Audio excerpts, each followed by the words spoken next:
జరగమ్మా ఒకటే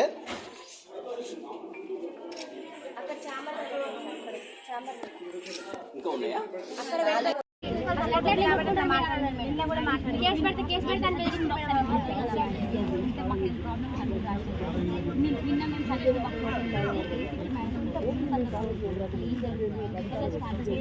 చాలా మంది రాశారు మేడం, చాలా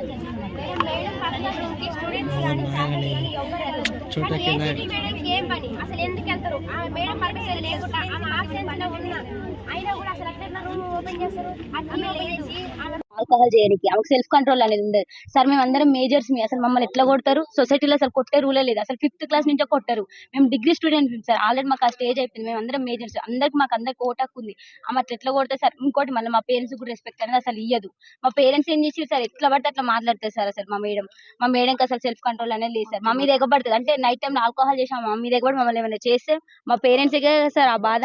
మా పేరెంట్స్ తో కూడా కరెక్ట్ గా మాట్లాడారు సార్. అసలు మాకు కరెక్ట్ గా కమ్యూనికేషన్ అనేది ఉండదు సార్. మీరు ఆల్కహాల్ ఏసీటీ మేడం ఆమెకు బాగా సపోర్ట్ సార్. మేము నైటే పట్టుకున్నాం, అందుకనే ఇంత దాకా రావాల్సి వచ్చింది సార్.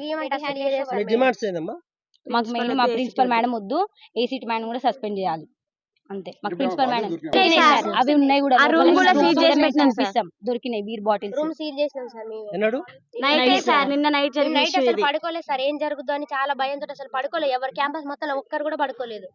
అందరం భయపడుతున్నాం సార్. నెక్స్ట్ ఏం జరుగుతుందో అని వాళ్ళ కొడుకు వచ్చి ఇక్కడ ఉన్నాడు సార్.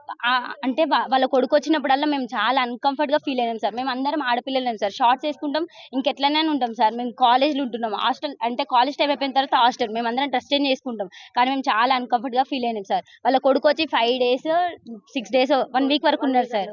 అట్లా ఎట్లుంటారు సార్? అసలు అది రూల్ ప్రకారం ఉండొచ్చా సార్? తను బయట కూర్చుంటే మమ్మల్ని బయటికి రావద్దనే సార్. 3 years 4 years అయితే ఓకే సార్, కానీ మా ఏజ్ పర్సన్ అట్లా ఎట్లుంటారు సార్ హాస్టల్? అమ్మాయిలు అసలు ఇది